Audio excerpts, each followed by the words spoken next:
welcome to our 21st episode of Two Tankers and a Cat. We are your hosts. I'm Charlie. And this is Russell. Well, we've got some big news. Russell was going through our stats, and we found out that through the Apple podcast, we are 1,021 out of the tens of thousands of podcasts on Apple.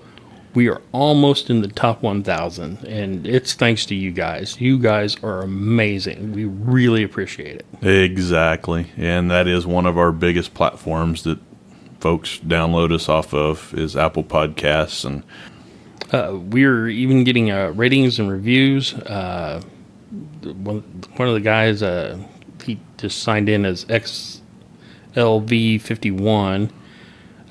He's the World Tanks Blitz player, and he said, yeah, you guys are amazing. I'm like, well, thank you. Exactly. That's cool.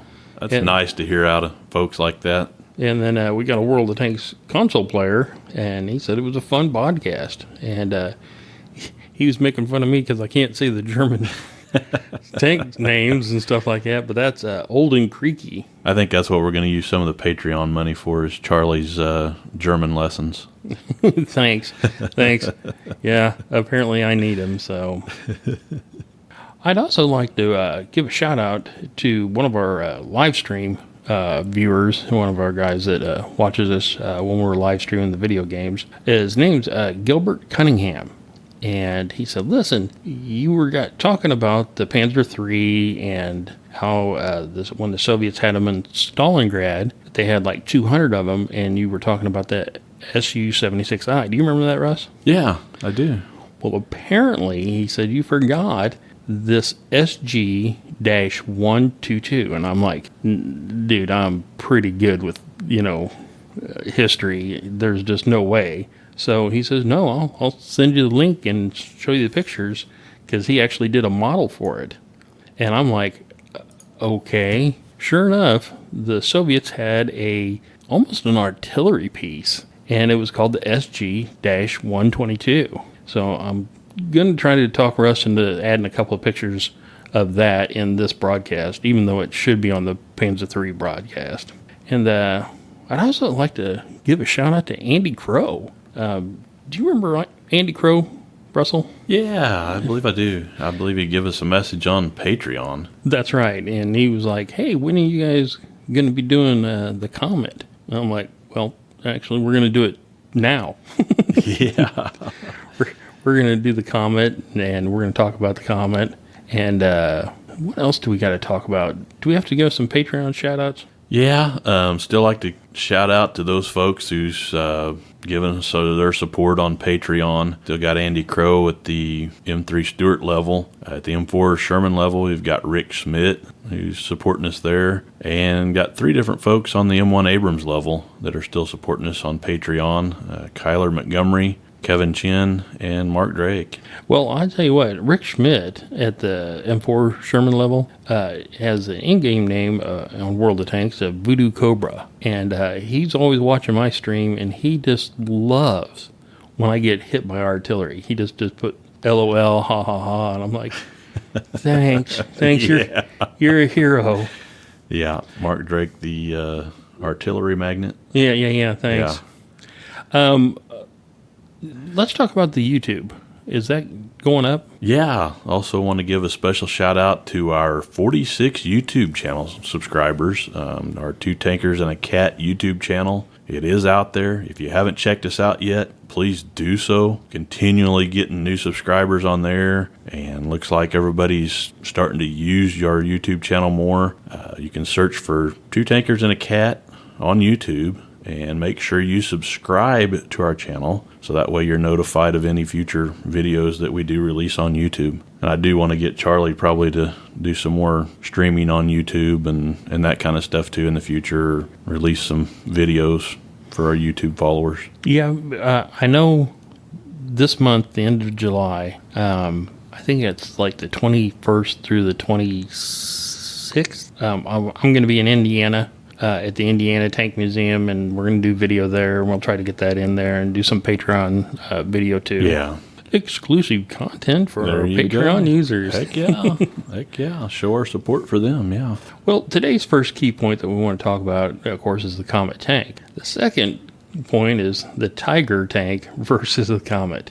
Now, a lot of people are going to go, wait a minute, the Comet never faced the Tiger. And I'm like, yes, it did. Go look it up. If not, we'll give you the link. Okay, Russ, we have seen a couple of Comets in our travels. The one in Tulsa at Kiwi Imports. But it had the chariot. It was actually converted into a charioteer. And we saw the one in Fort Benning that was sunk in salt water and it was just rusting apart. Yes. I remember that one quite well. And I always confuse the Comet with the Cromwell. So please tell us about it. Yeah, the British Comet was essentially an upgraded Cromwell tank. Design work started in May of 1943. The Birmingham Railway Carriage and Wagon Company was the design parent of the British Cromwell tank and the A-34 cruiser tank Comet. Other companies were involved in the construction of this AFV, the biggest being English Electric, Fowler's, Leland, and Metropolitan Camel. Well, that's a lot of companies. Why did they have so many companies making this? The production was actually dispersed around Britain because of the threat of German bombing. Orders for 3,000 Comet tanks were issued. They were to use chassis numbers in the range T-334-901 to T-337-900. The end of the war resulted in the early cancellation of part of this order, and only 1,186 were produced. Well, how many were lost in combat out of that 1,000? Out of the 1,000, only 26 were recorded as lost in action during World War II.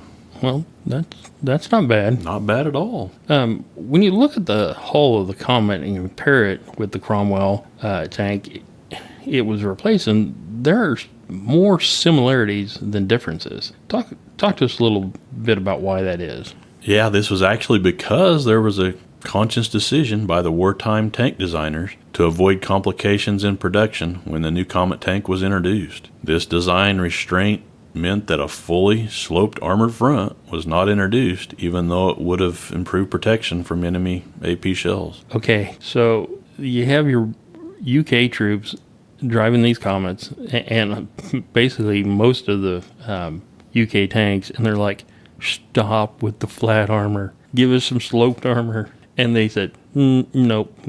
So I know it came with a loader or a larger turret ring, and it was fitted to cope with the bigger, wider turret. It was now, 64 inches or 1629 millimeters in diameter. And the turret traverse was powered by the tank engine, but there were still handheld wheels for, final fire adjustments.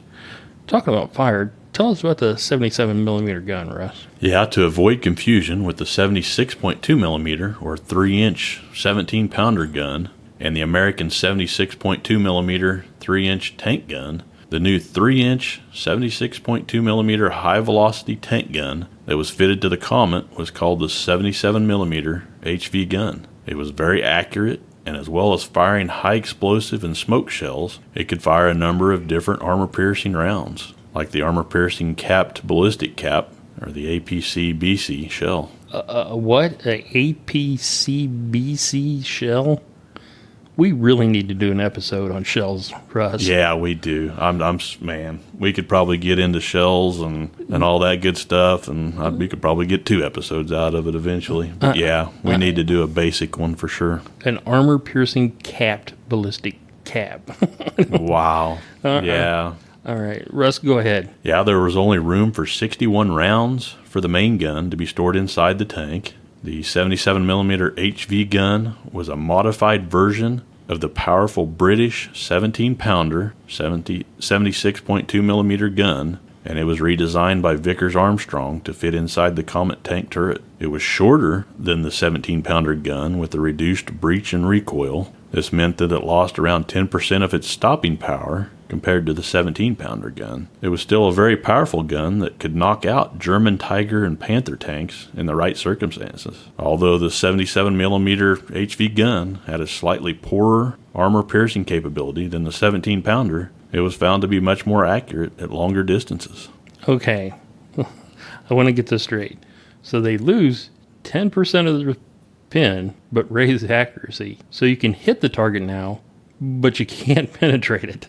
What the hell? I don't understand. I don't either. Maybe if we go on and talk about the Tiger battle, we'll figure out why they did that. There you go. Okay, Russ, tell us about the production history. Yeah, the British Comet tank was designed in 1943, manufactured by Leland Motors, and produced in September of 1944. Like we mentioned before, there's about 1,186 of them built. They weighed 32.7 long tons. They were 25 foot 1.6 inches in length, or 7.661 meters.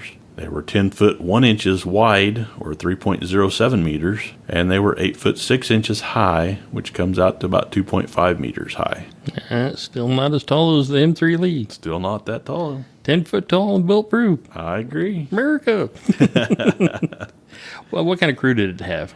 The Comet had 5 crew members, had a commander, a gunner, a loader/operator, a driver, and a hull gunner. And it had armor between about 1.3 to 4.0 inches thick, or 32 to 102 millimeters thick. But it's flat. Flat armor, yeah. No, you don't put 1.3 inches of flat armor in the front. No. God bless the British tankers. Yeah. They had, they were screaming at their command, give us some sloped armor. And they're like, oh, quit making a fuss. Yeah, no big deal. It had its main armament as a 77 millimeter HV gun, which, like we mentioned before, had 61 rounds that they carried with them in the tank. Also had a secondary armament of 2 7.92 millimeter Besa machine guns, and they carried about 5,175 rounds of machine gun rounds inside the tank with them. It had a Rolls-Royce Meteor Mark III V12 gasoline engine. So a pretty powerful engine, Rolls-Royce. Yeah, 600 horsepower. Nice. Not bad at all, man. Had a power-weight ratio to 18 horsepowers per ton. That's pretty good. Pretty good. It had a Merritt Brown Z5 transmission, more familiar suspension of Christie suspension system. I wonder if Christie got a check. I bet not. I bet not. And it had a ground clearance, which we really haven't covered before, of about 18 inches or about a half a meter. We haven't been covering the ground clearance, and we probably should. What was the fuel capacity on those? It carried about 116 imperial gallons or 530 liters. Gotcha.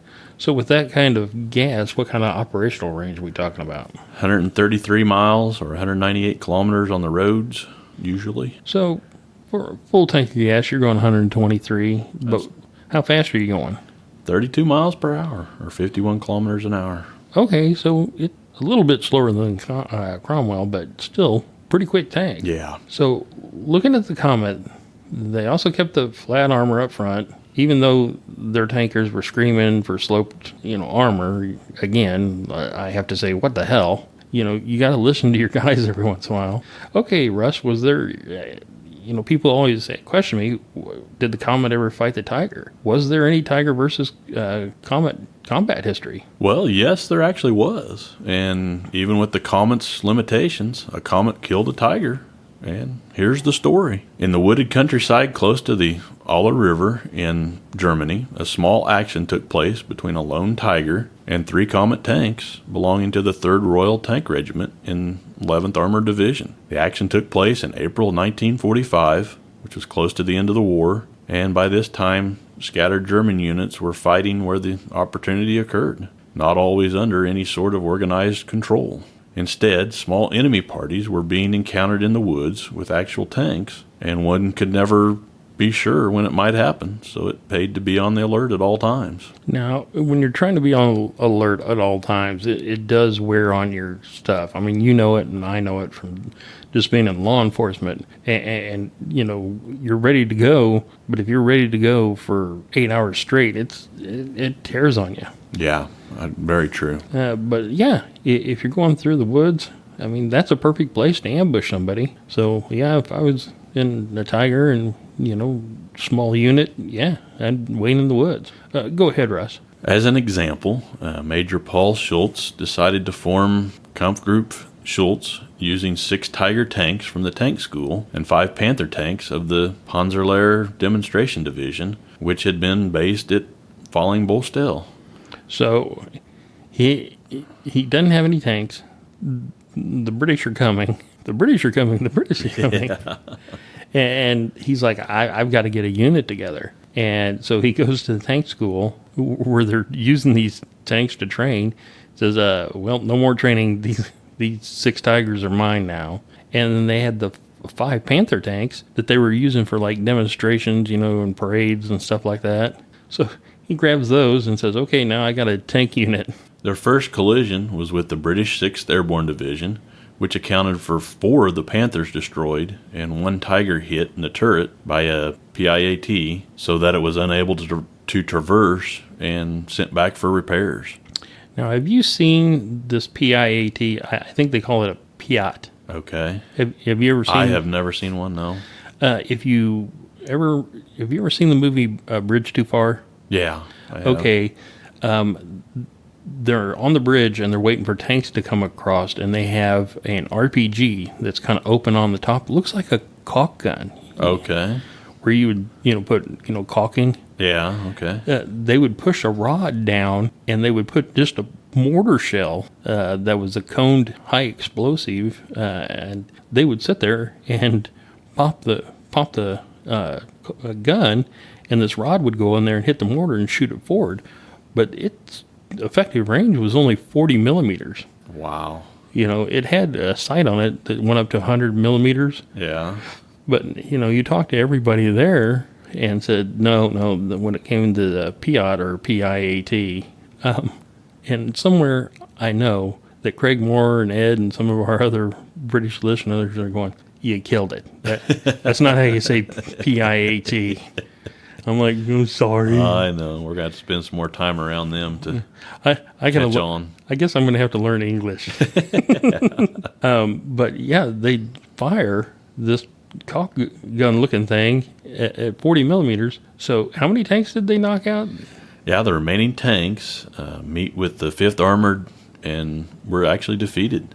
Meanwhile, the Tiger that was hit by the Piat was escorted off the battlefield under Erich Franzen and was sent off to Falling Bostel to be repaired. Okay, so going back, they got in a fight with this British paratroopers, and they knocked out 4 of the Panthers and 1 of the Tigers. The Tiger was hitting the turret.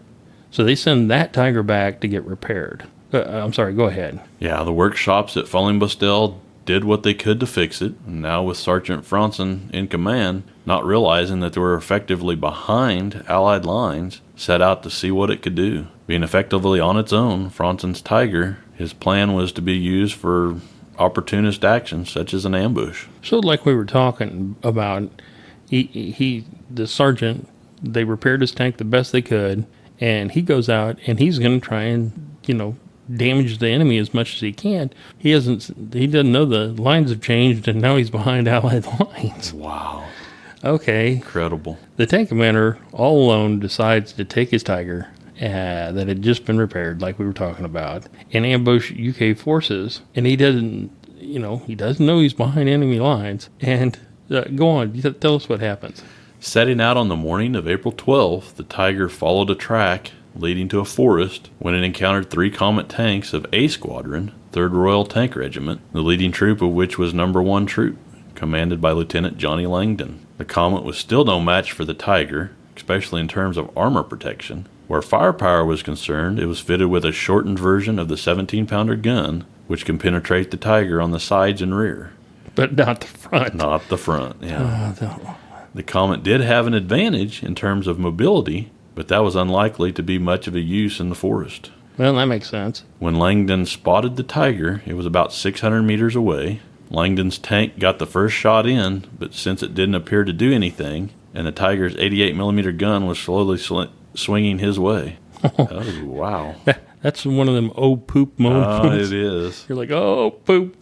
So what did he do, Langdon? Langdon ordered his driver to reverse into the trees and get out of the line of fire. As he did so, the German tank turned its attention to another Comet that was reversing off the road. It was actually hit 3 times, and the crew bailed out, but the tank was a write-off. Now, the reason I found out that these Tigers were actually shooting a hit tank 3 times was because of the Sherman. They would blow a hole in the Sherman, and and the crew would bail out, and they're like, okay, that one's dead. But then the Americans would come get their tank, shoot some liquid cement in it, and clean it up a little bit, repaint it, and send it back out. There and they're like, you know what? From now on, shoot those things until they're dead. Yeah. So they shot this Comet until it was dead. And the crew bailed. They had to. Go ahead, Russ. Yeah, after a few more shots down the road and destroying at least 2 other vehicles, an M3 half-track and a Daimler armored car, Franzen's tank withdrew for the night. So the Tiger is set up for an ambush, and the Comet sees the Tiger first. He fires, hits the Tiger, but because they've shortened this 17-pounder, they've changed the 17-pounder to 10% less penetration, it doesn't pan. I'm not laughing at it. I know. You know, if you look at the big picture, it's kind of funny. So he shoots the Tiger with this 77, and the Tiger hears the big, doorbell, dunk. So the Tiger starts turning its 88, and they try to run, but they lose a Comet and a couple other vehicles. So the Tiger knows it's been spotted, and that these guys run away, and they're going to bring help. So they have to run away and not be sitting in the same area. Yeah. Right? True. Yeah, you don't want to sit still, yeah. Yeah, but what does it do? Yeah, the next morning, when 3rd RTR was starting to move out, what did Langdon see but the same Tiger sitting in the middle of the road and waiting for them?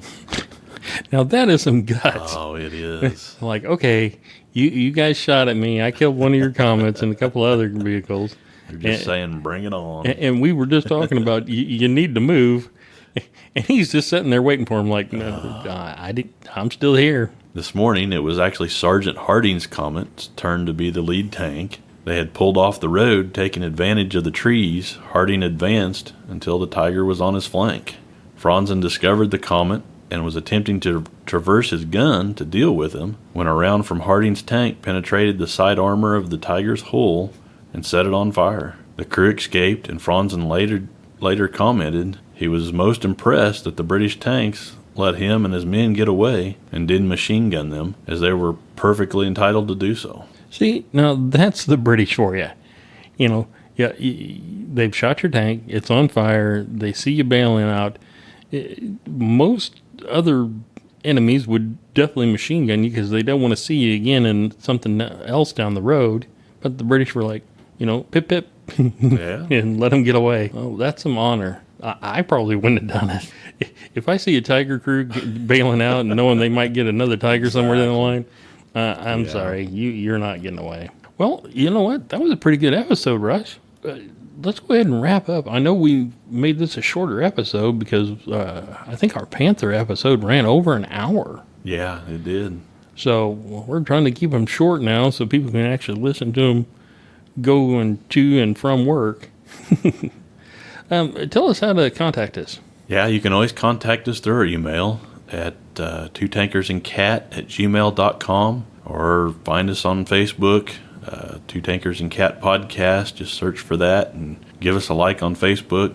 Help us get the word out that we're still out here and going strong. And you can also leave us your feedback or comments on all of our different media that we're available on. And also, don't forget, you can also leave us a voicemail at 785-380-9844. And with your voicemails, when you do leave it for us, if you got any comments or anything, we'll make sure and include those in our next podcast. Well, and you probably haven't heard Lightning, our mascot, because Russ actually played with him for about an hour and wore him out. And her. I'm sorry, her. I keep saying him. But yes, a her. Yeah. Lightning the cat is actually a her. It's a her. And she's up there passed out on the top of her little cat tree and is like, you know what? We need to start wearing her out before we start playing. I agree, yes. It helps a lot when she's asleep. It's been a great episode, and we'll be back. And what's our next episode going to be? It's going to be about the Tiger 712 down in Fort Benning we went and saw, right? Yeah, it will be. There's a GoFundMe trying to raise money for that. And before we actually get to that episode, why don't you guys swing by and look for Tiger Tank 712 Restoration on GoFundMe. And they're trying to raise money so they can actually get that tiger looking good. Sweet. Sounds like a good deal. All right, for this episode, this is Charlie. And this is Russell. As always, happy tanking and have a great week.